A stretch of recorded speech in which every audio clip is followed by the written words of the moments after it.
Well, there you are. Good morning. Welcome to Coffee with Scott Adams, which you can't hear because I forgot to turn on your sound. I'll bet you're all yelling, "Where's my sound?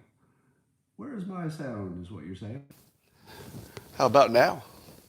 How about now? Well, if you are on YouTube, you're saying to yourself, "I hope he has sound." And now you do. You do. And if you'd like to enjoy today to the maximum potential, and I'm talking about the maximum, don't settle for anything less than the maximum from the simultaneous sip. Some of you say, I'll just take the minimum. No, don't be that person. Take the maximum, and all you need for the maximum is a cup or a mug or a glass. Or a tankard, chalice, or stein, a canteen, jug, or flask, a vessel of any kind. Fill it with your favorite liquid. I like coffee. And join me now for the unparalleled pleasure, the dopamine hit of the day, the thing that makes everything better except the Arizona audit. It's called the simultaneous sip, and watch it go to work right now. Go. I feel data improving everywhere. Well, let's look at our stories, shall we? Look at our stories today. Some days you wake up, if you do this, what I do with these live streams, and you look at the news and you say to yourself, "Oh God, what am I going to do with this news?" This news is not naturally interesting. But some days, the news is naturally interesting. Today is one of those days. But first, an update on my cat, the most important story in the world. Boo the cat had surgery yesterday to remove a polyp from her ear area that was causing her all kinds of problems. And it looks like the surgery was a success. She's recovering. I hope to get her back today, but I'll let you know. So that's the most important story of the day. The second most important thing that's happening is that my notes didn't... Oh, there we go. So I just saw a tweet before I got on about night condensation technology. Apparently there's some kind of giant sheet you can put suspended over your crops, and there's something about the technology of this big surface that collects all the moisture in a way that the ground itself doesn't collect it. It's like 80% more or something. And then at night, after the moisture is collected, they could just release it onto the crops. So they can basically water the crops without rain. Now, I don't know how stable this big sheet-like looking thing is. It looks like the wind would blow it all to hell. But it does tell us that there's some kind of technology there that might have some promise. Maybe not that exact one. But we might be able to water crops without water, or at least without rain and without groundwater. That's pretty cool. Rasmussen had a poll and asked about the $4.6 billion proposed to pay for the Afghan refugees to resettle in the United States. How many citizens of the United States think it's a good idea to pay for these Afghan refugees to settle? Well, 56% said, no, we do not want to spend $4.6 billion. 32% said yes. It's an interesting moral dilemma, isn't it? Because if you asked, should we get our allies out of Afghanistan, people who helped us during the war efforts, I think a vast majority of people say, yeah, of course, you got to let your allies out. But what good does that do? Once they get out, they've got nothing. I mean, where are they going? Somebody's going to have to help them. If we're going to take them out of their country, we broke it. Did we buy it? So that's the question. We broke it, and we broke the country, and we broke their ability to live in it. So we broke it. Did we buy it? I don't know. It's an interesting question, but I would think that we have some obligation. You could argue about the price tag. You could say it costs too much. Everything costs too much. But I feel like we do have some obligation. That some amount of that expense we need to eat. It's just a question of how much.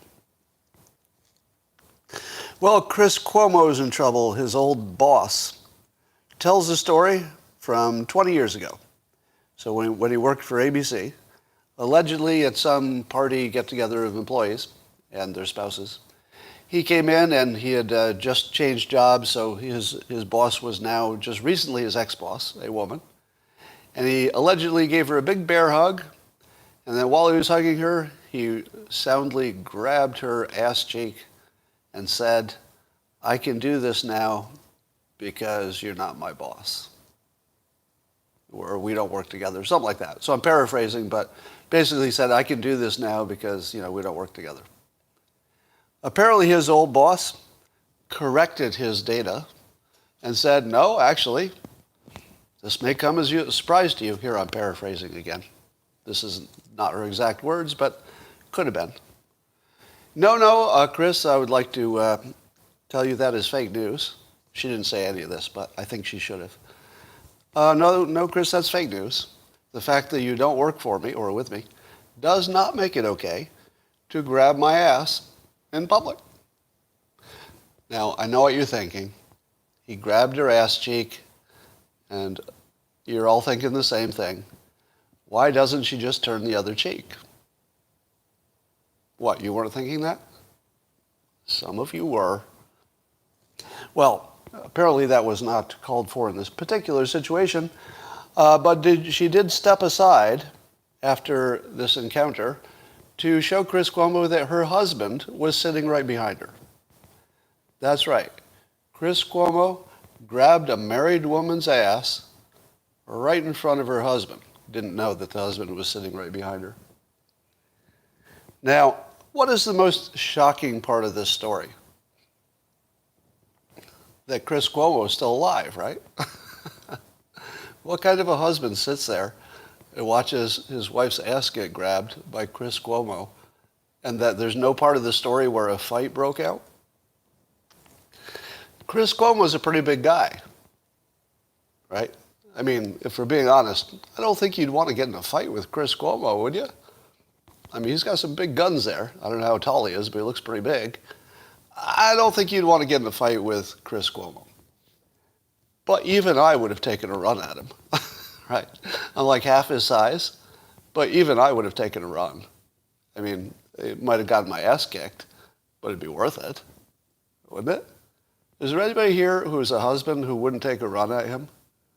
I mean, the minimum I would have done is kick him out.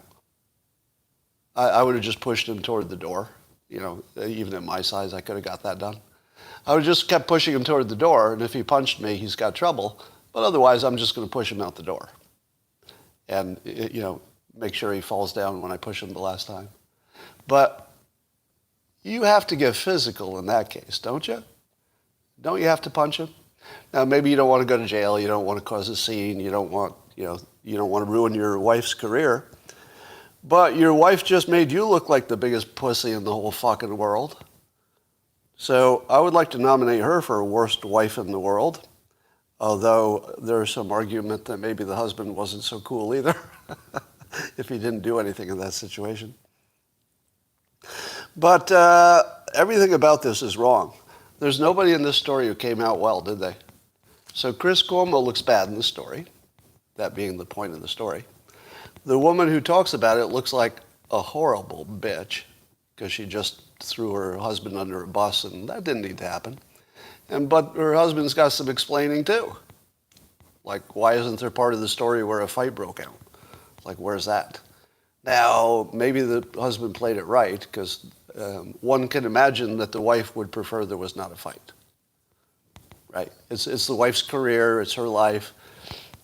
Maybe she prefers that you did not defend her in that particular situation. But, I don't know. Nobody came out good in this story. Now, will Chris Cuomo be forced to resign or anything because of this? This one's a tough one. I normally employ what I call the 20-year rule. If you did something 20 years ago, especially if it's verbal, just let it go. But I've also said you can't do that if it's murder. If it's a violent rape or something, you're not going to forgive it just because it was 20 years ago. And this one's sort of in that gray area. I don't know. Do you forgive this one? Do you say, well, that was 20 years ago? That's a tough one. I don't know. I think you could go either way on this one. But if you wanted to be supportive of women in general, you would go the way of he needs to step down. All right. So, worst wife ever. So we're getting reports today. I know you want to talk about this. So the report is there's a leaked draft, not the final report, just a leaked draft of what later apparently will be released today of the Arizona audit findings. Allegedly, and this has been confirmed by the county, all right? So although it's a draft and although it's a leak, those two things normally mean not very credible. The county, which does know what the real answer is, the county says the draft is accurate. All right. So at the moment, we believe that the Arizona audit not only found no fraud that would reverse it, but actually found that Biden won by a few hundred votes more than they thought. Now, what's the first thing you think when you hear that? All right. First of all, we don't know that this will stand, okay? Can we all, I know, before you jump on me, can we all agree that we're in the fog of war? And that whatever is being reported now is deeply unlikely to be the same thing you think by the end of today. Everybody on the same page? Does anybody think that whatever it is that we think we know today will be the same thing we think we know at the end of today? Probably not, right? I don't think so. Now, I'm seeing in the comments, so let me address this. I see some people saying that releasing the draft report is spin and getting ahead of the story. How many of you think that? That what's happening here is that somebody's trying to get ahead of the story because the real story with the details might be more damning. And so somebody's trying to get ahead of it and get that in your mind so that it doesn't, so you can't be moved from it when the real facts come out. Do you think so? Here's why I think not. You ready? It's too close to the actual release. If your plan is to inoculate people with a fake story, you want to have more time. So if it had been an intentional plan to get a fake story out there to spin it a certain way so the real story couldn't affect it much, you would do it much earlier. You wouldn't do it the same day, right? Now, I suppose if you were desperate and you weren't good at this, you might do it the same day, because you got nothing else. I don't know, maybe. But this doesn't look like any kind of a professional spin job. The professionals would have done it much sooner. That's where all the benefit is. It's the soonness that gives it the power, because it sinks in, right? But if you just heard, hey, there's something about the Arizona audit, and then a few hours later, you got the correction, I don't know if it ever sunk in. So it doesn't look like a professional propaganda job. Could be an unprofessional one.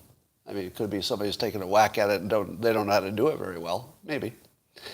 But I'm going to say that's not what's happening. Now, my prediction was that the audit would not turn up irregularities, and it wasn't based on me knowing anything about the election. It was based on the fact that it would have leaked much sooner. If they had found the goods, it would have leaked much sooner. So, I alone among my audience predicted, maybe there was somebody else here, but I think I alone predicted that whether or not there is fraud, that's a separate question, that the audit wouldn't find it. Two reasons they won't find it. They're not looking in the right place. And if they'd found something, we would have heard through a leak. You can't keep that a secret. Nobody could keep that a secret. There isn't a chance in the world that if they had the goods, we would not have known about it a month ago. Just no chance. Statistically, there's some chance, but very, very low. All right. So, could I still be wrong?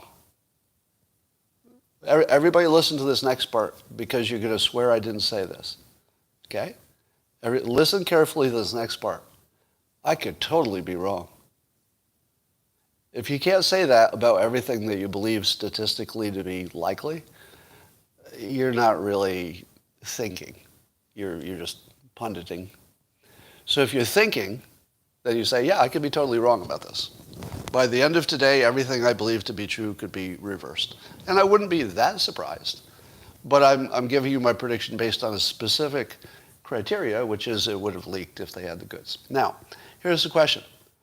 There are two ways to rig an election, broadly speaking, right? Two ways. One would be to put in fake votes, which seems to me hard and also likely to be caught. So one way to do it, put in fake votes, but it's kind of hard. Well, maybe it's not hard to put them in, but the odds of getting away with it, not so good, because you can find fake votes. The second way to do it is to throw away votes that are real votes, but you throw away just the ones that will change the election the way you want. How do you detect thrown away votes? Does an audit find a vote that they didn't get? How do you count the vote that isn't there? Was there somebody in charge of missing votes? So, okay, here's a missing vote, that's one. How do you count missing votes? You can't count what isn't there, right? And presumably they would have been thrown away long before they reached the polling place. They would have been picked up and thrown away by operatives, the post office, whatever, right? It would have been done by areas where you knew there were a lot of Trump voters, for example. Now, did the Arizona audit also do polling to find out if people who thought they voted really did? I don't know. I understand that somebody was doing that kind of work, was doing that kind of polling. But I don't know if that's the subject of whatever this draft report is. So here's what I would expect further by the end of today. I would expect that the audit didn't find anything, but, big but, here's a big but, and I'm not talking about the one that Chris Cuomo grabbed. No, it's a big but not that one. Actually, I don't know how big her butt was, but it sounds funny, so I said it. I don't regret it. The big but is, I believe that by the end of today, we will have an argument that the Arizona audit couldn't look at the things it needed to look at. For example, it couldn't get into the software and hardware. It couldn't determine that there was a chain of custody in some cases, and it couldn't determine if any votes had been discarded. So I think that it's going to be a report that says the things we can check looked good. The things that we can't check, we don't know. So I think your two movies will be intact at the end of today. Two movies. One that says the Arizona audit found no fraud and it's done. And the other, they found lots of ways there could have been fraud, but they didn't know how to check it. Now here's my next question. And this one's fun. This one's really fun to me. See if you think this is fun. The auditors, these ninja, what are they called? Cyber ninjas, which is a terrible name for an election fraud auditing company. Cyber ninjas. Doesn't even really sound that credible, does it? But did we not spend months listening to the left tell us that the cyber ninjas could not do this work and that they were not credible, right? And then the cyber ninjas did the work and came to a conclusion that Biden had more votes than anybody thought. Does somebody owe cyber ninjas a really big apology? Because did anybody see this coming? I'm not sure I saw this coming. I mean, I didn't make a prediction one way or another. But what I didn't see is that cyber ninjas would be so credible that they found more votes for Biden and then just reported it that way. Yeah, and everybody's going to believe them now that it agrees. Now that the left is getting an answer that they like, or we think, right? It's too early to know that for sure, but it looks like they're going to get an answer they like. And they're going to say, well, that audit was pretty credible. It's a good thing those cyber ninjas, top shelf. You know, if you want to know for sure whether you had any fraud, call the cyber ninjas, because they'll get you the right answer every time. So cyber ninjas went from the least credible audit organization in the world to the most. Top of the heap. best auditors of all time. All right. So that will be, again, just 2 movies will emerge from that, as we know. Well, 2 of the biggest problems in the world got solved this week, and I think that's pretty good news. As you know, climate change is largely solved, or at least now we have a plan to solve it, an actual useful, functional plan. Because, as you know, Jennifer Granholm, the Secretary of Energy, said for the Biden administration, they love nuclear energy, and it's a necessary solution to the climate. And even if you don't think there's a climate problem, I know we have some doubters watching today. Even if you didn't believe that, you still need nuclear energy because you need a lot of energy and it needs to be cheap. And we need it for space and we need it for all kinds of stuff. So the debate against nuclear power as a future power source for the United States is over. It's over. I'm so mind-boggled by this whole thing. I've never seen an argument that got settled. Have you? When was the last time you saw an argument where somebody won? Think of another example. What is an example in which there was vigorous debate for decades, and then one side said, "No, yeah, okay, I guess you're right. I guess nuclear is good. Let's do that."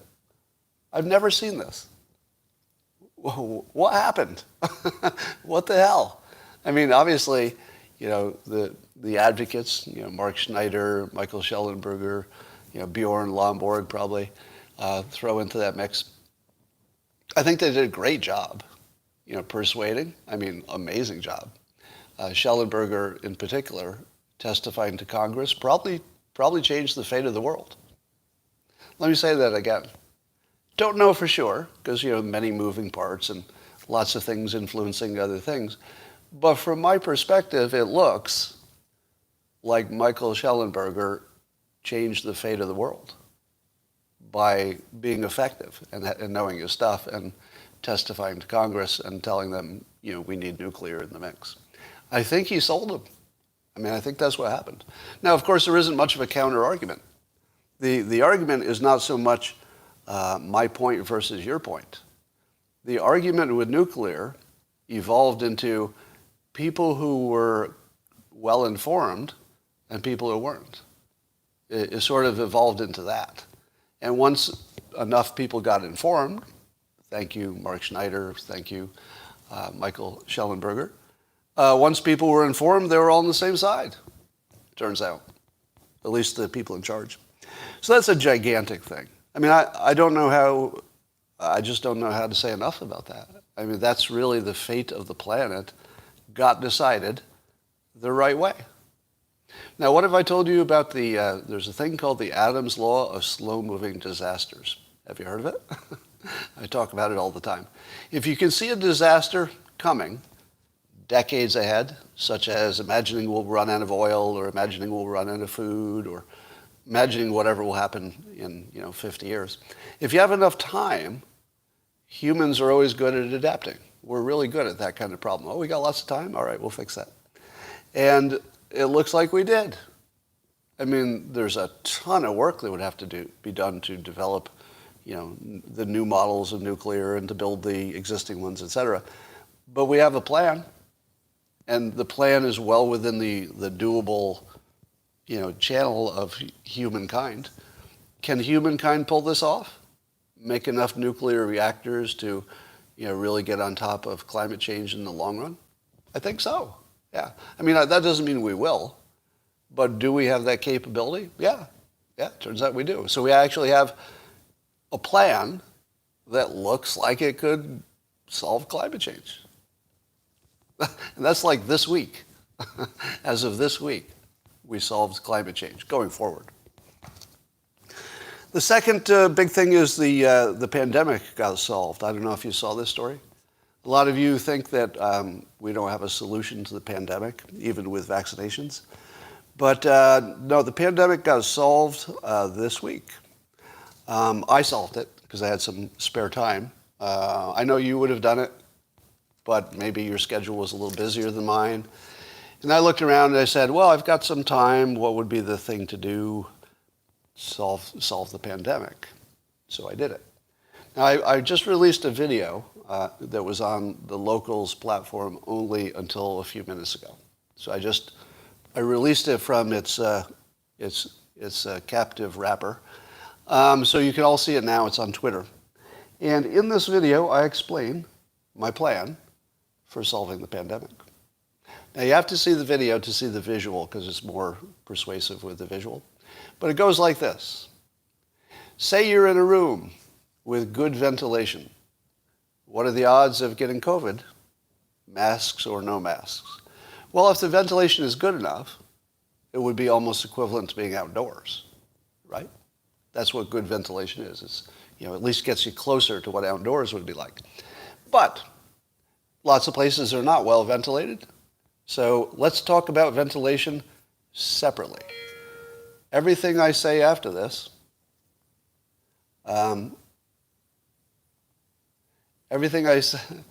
sorry, I just got some news that was complicated. Everything I say after this, well, I don't know what the beginning of that sentence was anymore, so let me start a new sentence. One that I can finish with a point, okay? So in a room that doesn't have good ventilation, there are lots of those, right? A normal room, all right? A normal room in a house, I would say, doesn't have great ventilation. It just has good enough. But it might not be good enough for the coronavirus. It might be good enough for heating and cooling and keeping you alive, but maybe not good enough for the coronavirus. So what I'm going to talk about next has nothing to do with ventilation. Ventilation, the purpose of it is to move your virus from inside the house to outside the house. I am not talking about that. Everything I say next has nothing to do with ventilation. But your brain is going to say, he's talking about ventilation. Let me add a point about ventilation. I see your point, Scott, but have you considered ventilation? Corey, stop texting me during my live stream. So in a moment, I'm going to flip out because in the comments, somebody's going to say, and they won't be kidding, but you know what would be even better than what you're talking about, Scott? Have you considered ventilation? And then I'm going to read that comment and I'm going to say, well, I don't know what I'll say. I'll probably flip out. No, I will flip out, Zachary. I'm going to flip out. Because there's one thing you need to hear clearly. Nothing I say next is about fucking ventilation. Okay. No ventilation. Here's the idea. Turn on the fan. Move the air around. You're done. That's it. Just put fans, just regular fans, in any room that you've got a problem, that you think doesn't have good ventilation by itself, can't open a window, can't open a door, whatever. Just put fans in there. Here's the idea. Number one, fans will disperse your plume faster. Actually, really fast. So the big problem with infection is if you get a big enough viral load. If you're in a room with somebody who has COVID, and they're on one side of the room, and you're huddled in the corner on the other side, like this, what are the chances that you will get COVID if the person who has the COVID is on the other side of the room, even poorly ventilated? Even poorly ventilated. What are the odds? Well, not that high. Because the person standing right in front of the person talking, well, they've got a problem because of the plume. The cloud of virus and water molecules coming out of a person's mouth. If you could get rid of all the plumes, how often would people get infected in a room with people who have COVID? No plumes. Well, here's my hypothesis. That 80% of the spread is from plumes. Because we know we don't get it from surfaces. Surfaces, basically kill the virus, apparently, because we're not that worried about surfaces anymore, right? We were worried about surfaces before, but surfaces seem to, be a problem. So the fan does several things. Number one, it immediately disperses the plume. So does it reduce 80% of what would get somebody infected? Because they need a certain viral load for the infection to really to take root, but also to get them very sick. So if all it did was remove the option that people get very sick, because the viral load they get is a small one instead of a big one, that's gigantic, right? But I think it would actually prevent them from getting it. Now, the second thing that the airflow does, if the air is enough that you can feel it, right, is it, by reducing the plume, it increases the evaporation. Now, Anatoly, who you should follow on Twitter, gave us some stats and some science that shows that that's the fact, that moving air will reduce a plume and make it evaporate faster. Now, if it evaporates faster, what happens to the virus that is carried by the water molecules? The water molecule disappears, the virus falls to the ground. So it's the water molecule that protects the virus to get into you. If you get rid of the water molecules that protect it, the virus is less effective. It drops to the ground. So you've got one thing that gets rid of the plume, so it gets rid of the viral load almost immediately. So that's probably 80% of the problem. Then you have the virus itself, less of it, because the air is moving it around and now it's evaporating faster. And then a third thing, again, this is hypothetical.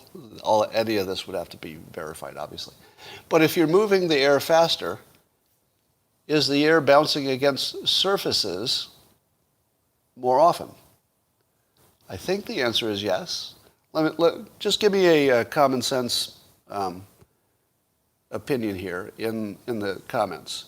Does it make sense to you that if you add some airflow, that the air will be bouncing off the walls and the furniture more often, and we know that surfaces kill the virus pretty effectively compared to you breathing it in, right? Now, have I given you 3 practical explanations that you say to yourself, well, I'm no scientist, but those probably almost certainly make sense? Ron says the air needs to move at least 56 miles per hour. I doubt it. I doubt it. Imagine if you had a plume of a cigarette smoke in front of you. And then imagine a fan on the other side of the room, enough that you could feel it on your skin. That plume would just move sideways the moment they hit the air. I don't think you need 56 miles an hour. Well, actually, let me take that back. Maybe it is 56 miles per hour at the point of the fan, but it wouldn't be once it reached the interior of the room. I hear you say dehumidifiers, and I think a fan is just an easier, quicker solution. The dehumidifier probably makes a difference too. All right, so there's my hypothesis. I believe that it's testable. You could find out, for example, you could put fans in some classrooms and not in others. Check again in a month, see if anybody got it. Well, you wouldn't know if they got it in the classroom. There's probably some way to test it. But I would like to submit that the pandemic is over, and if you've got a fan in the room, you should be able to take off your mask. Are you interested now? A little bit of science, if it could tell us that the fans do make a difference, could it be the difference between taking off your mask in a public place or not? Let's say a classroom. Could you take the masks off if the fan idea pans out? Maybe. It'd be a good trade-off. Because if I told you about the fake because, a fake because is giving somebody a reason when they really want to do the thing that you want them to do. They want to do it too, but they need a reason that sounds good to other people. So instead of saying, hey, take the mask off, do you think you can sell that to people who are pro-mask?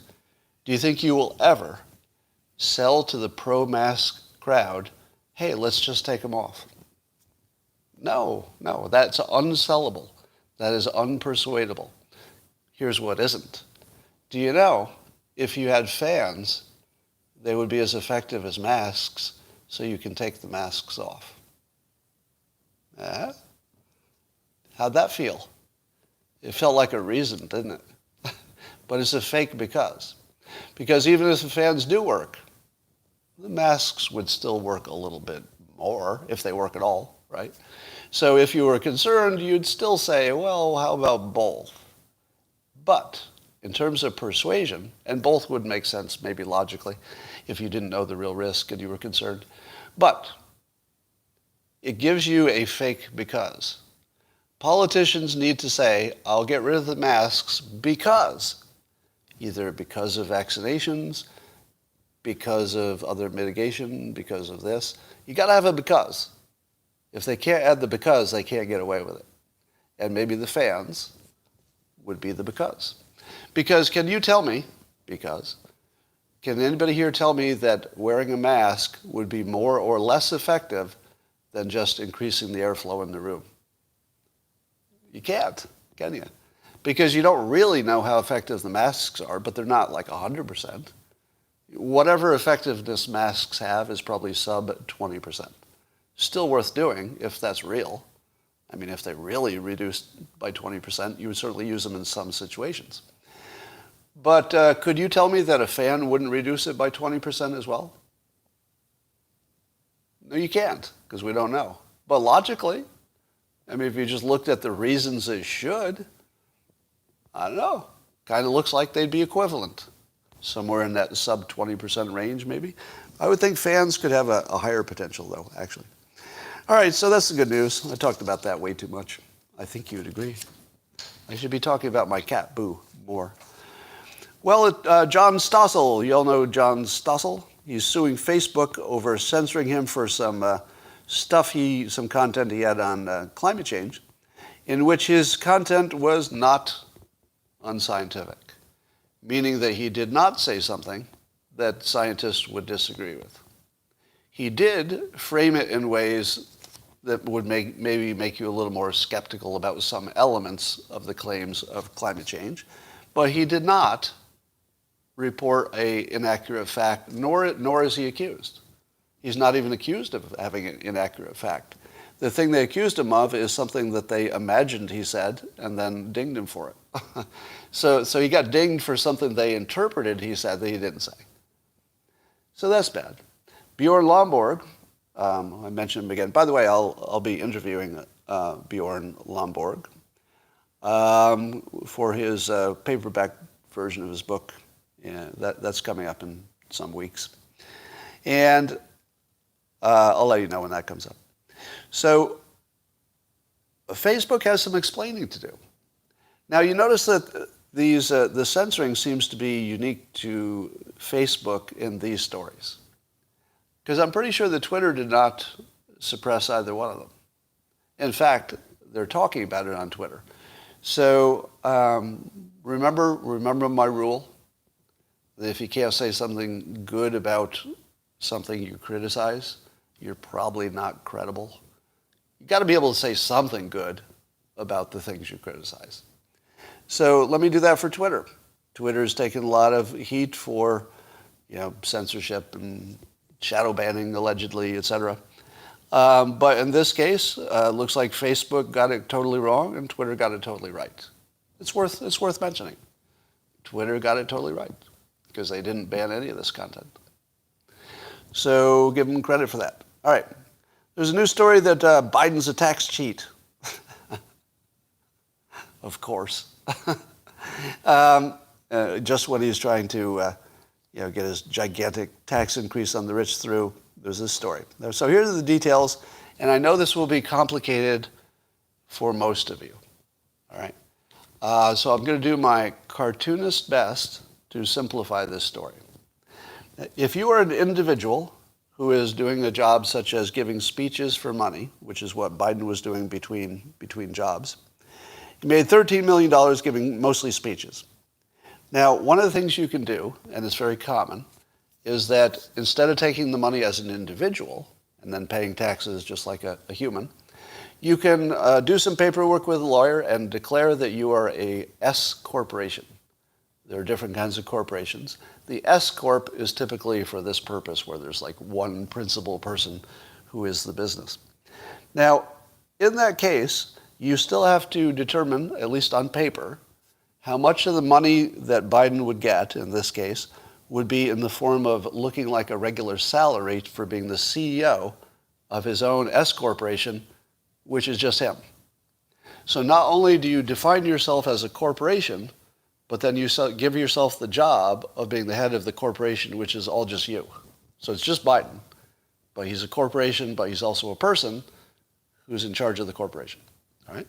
Now, in that setup, you have to give your CEO self a salary, just like you were an employee, while the rest of the money that you don't call salary becomes income through the corporation. Now, the reason you do this is that individuals pay more taxes than corporations. So if you can say, oh, I'm really a corporation, then you pay fewer taxes, especially for the Medicare portion, 3.8%. So the higher the salary is, the more you're going to pay in Medicare taxes. The higher the S corporation profit part is, that you arbitrarily define which portion is which, the higher that one is, the more taxes you pay. So the game with an S corp is to try to get away with, meaning that you're gaming the audit in the future. Like, if we get audited, what is the least we can claim is the salary for the CEO. And so the question is, over 2 years, he made $13 million. That's, let's say, $6.5 million a year. And he made $800,000 that he paid himself as a CEO. So it's 2 years, so cut that in half. $400,000 a year to be the CEO of a $6.5 million operation. Does that sound right? If you were the CEO of a $6.5 million business, meaning its profits were that's just the profits, not the gross, but the profit pre-tax was $6.5 million. Is that a fair salary, $400,000 to be the CEO of that size of a business? Yes, it is. Yes, it is. How's the audit going to do? Fine. Fine. Is this story real? Nope. Nope. It's fake news. Because if you go into an audit and say, the complexity of this business was that somebody else would make travel arrangements, maybe Jill or an assistant or something, and Biden would just show up and talk and go home. That's the whole business. What decisions does the CEO need to make in a business like that? Not much. Like, the CEO job is actually an empty shell. It doesn't really do anything, because the employee makes all the decisions. The employee just happens to also be the CEO. So is $400,000 too little to pay for somebody who literally does nothing? Not really. Not really. If the CEO job had actually been hard, like where he had to manage a lot of people and he had to make decisions and strategic bets and stuff like that, maybe you could argue that CEO needs to get paid a lot of money. But he's basically just a punch a ticket, fill in a blank on a form CEO. He doesn't do anything. Literally just signs a couple of forms a year, and that's it, the whole job. So I would say that he's going to fly through this audit fine. Now, if there's somebody here who's a tax specialist or a tax attorney or something, just jump in and tell me I'm wrong. But on the common sense level, $400,000 a year to be a CEO of a business that doesn't need any work at all from the CEO feels about right. I don't know. I feel he'll get away with that. Derek Chauvin is appealing on 14 grounds. I guess he couldn't afford a judge, he couldn't afford his own lawyer at this point, so I think he did it himself. But among his claims, he says that his judge abused his discretion when he denied Chauvin's request to move the trial out of the county due to pretrial publicity. And I ask you this question. I'm not a lawyer, so I'm just looking at this as a human who has some sense of what seems fair and what doesn't seem fair, even though fairness is not real. How does he lose this? How could Derek Chauvin possibly lose this appeal? I've never seen a clearer case where something should move to a different venue. Have you? As in the history of trials, has there ever been a cleaner case where you absolutely needed to move this out of town? Because the people in the jury would justifiably be afraid for their lives. right? Dr. Scott Adams. One of my trolls is Dr. Scott Adams. They just refused. I'm just looking at your comments. Does anybody disagree with that? Now, the argument against it would be that no matter where he went, he would get the same level of bias. But I don't think the bias would form a physical threat everywhere, right? If you're local to where the crime happened, I think that if you're on the jury, you're physically threatened. But if you were in some far-flung place, and let's say it's 2 years from now, the appeals process moves slowly, 2 years from now in a different county where they've already forgotten the story, I don't know, would those people be just as afraid as the people in the local community at the moment it's still really, really hot in people's minds? I don't think so. I think it would be different. I don't see how he loses this. So get your seatbelts on. I mean, I suppose a lawyer would have a different opinion on this, but just as a human, if you ask me, did this look like a fair trial the way they did it? No. I'm not saying he's innocent. Nothing like that. I'm not telling you he should go free. Nothing like that. I'm just saying there's no way that looks like a fair trial to a reasonable person looking at it. It doesn't. And we live in a country where it has to look reasonable to us. Let me say this again. The law has its own standards, right? And you have to satisfy the standards of the law. But the law has to look reasonable to us. It has to, because the whole system depends on that. Reasonable people have to look at it and say, well, I might not like it. I certainly wouldn't like it if this law was aimed at me, but I can see why you did it. I mean, it makes sense. It's got to be reasonable to a reasonable person, and this clearly isn't. I mean, it's not even close to being reasonable. All right. Apparently, the January 6th Select Committee, yes, it's not a group of losers who are studying something that doesn't need to be studied. It's not that. It's a select committee. Premium. Platinum grade. It's the Platinum Select Gold Star Prime Committee. And let me tell you, with a name like that, you know that they got some good stuff coming. Anyway, they've subpoenaed their first witnesses. That includes Trump loyalists, as they're called: Mark Meadows, Dan Scavino, Steve Bannon, and Kash Patel. I feel like this is the balance to the Arizona audit. The Arizona audit, the Republicans are expecting some red meat out of that. Going to get some red meat, and maybe they won't. But I think likewise, the people who think this select committee is going to find the coup fingerprints all over this and find out it's much worse than anybody thought, no, they're not going to find anything. I think it's just going to be a bunch of people doing what they thought made sense at the time. That's all it's going to be. So everybody's going to be disappointed. I saw a very informative thread on what mild COVID by Michigan Noah, Twitter user Michigan_Noah, N-O-A-H. And you can look at my Twitter feed to find it. I retweeted it. And he talks about how we talk about the definition of mild cases of coronavirus or COVID. A mild case is defined as something that didn't put you in the hospital. But turns out there are a lot of nasty cases of COVID that didn't result in hospitalization, but they're pretty nasty and they might have some long-lasting effect.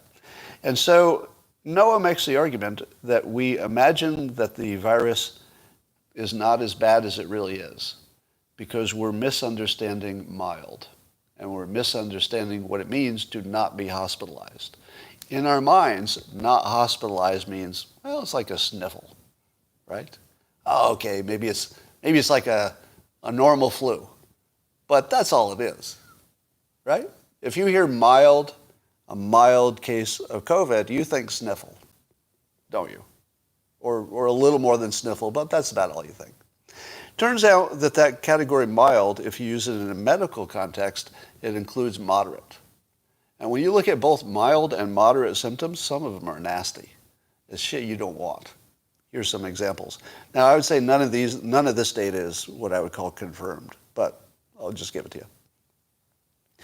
In one study, 2 out of 3 people who had COVID had at least one outpatient visit to a doctor, visit 1 to 6 months after diagnosis.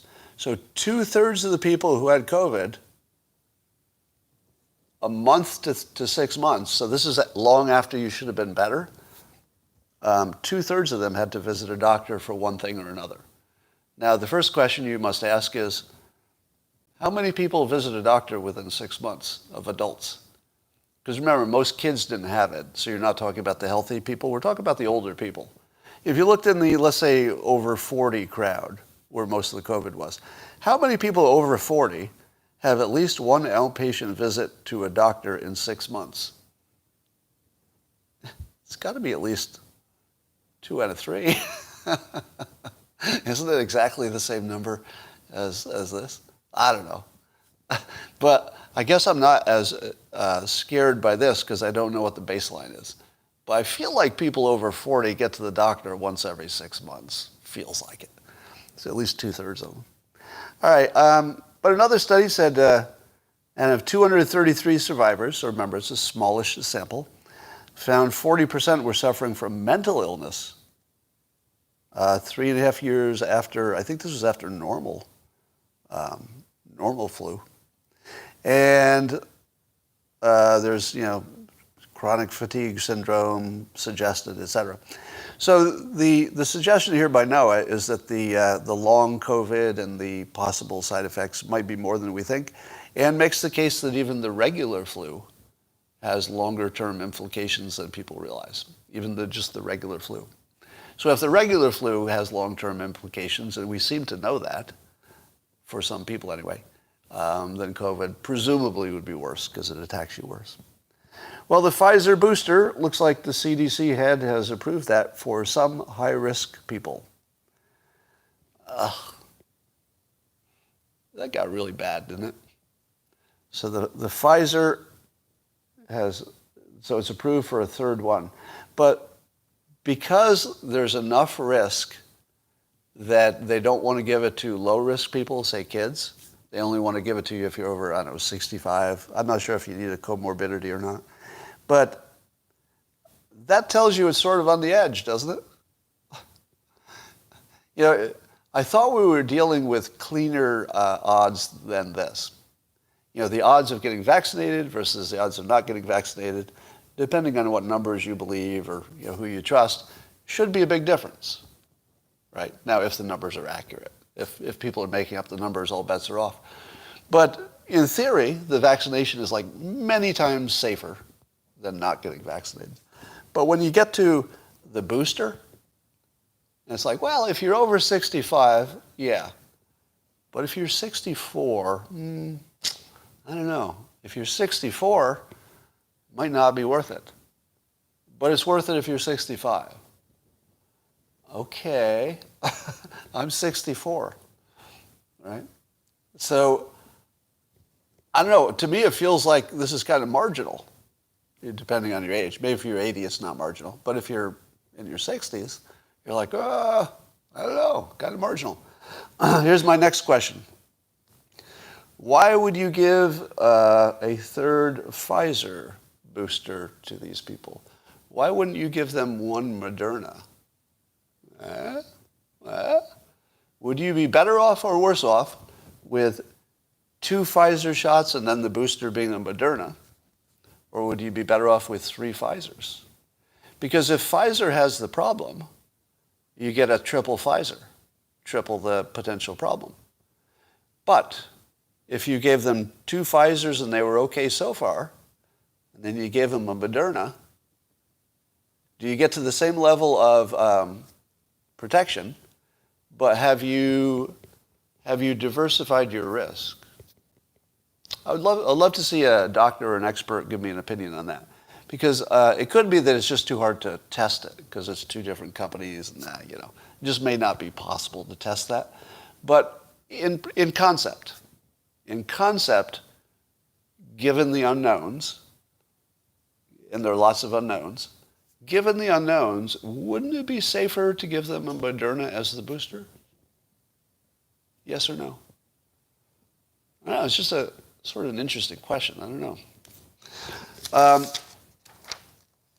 And that, ladies and gentlemen, concludes the best Coffee with Scott Adams all day. I mean, since midnight last night, I don't think there's been a better one. This is it. So yeah, ever, spelled with an A. Test for antibodies first sounds more logical. Anita says, Anita Butts, are you a doctor? No, I'm the person who's got a better track record than the doctors. You know, there's nothing that amuses me more than when people say, Scott, you idiot, you're not a doctor. Why do we listen to you at all? You're not a doctor. Well, my track record is better than the doctors so far. I'm sorry, it's just the truth. I do have a better track record than the doctors. Now, why is that? Because I only pick areas where I'm confident. So when they said masks don't work, Fauci said it originally, I said, I'm no doctor, but I can spot bullshit. So I spotted bullshit before the doctors did. Now, do I argue with them about, I don't know, long COVID or something? No, because how would I know? So I'll take the doctors over my own opinion on things that I have no special knowledge about. But if it just comes to, are you being bullshitted, I'm pretty good at that. Pretty good. So yes, my track record of just the things I cherry pick to talk about is better than the doctors. It's a fact. You can look it up yourself. Update on Boo. I'll get an update this morning, but she survived the surgery just fine and was recovering as of last night and moving around. But I'll get more information today. Now, that is all we got for today, and I got to run, and it's been a pleasure, as always. And when will I see you again? That's right, tomorrow.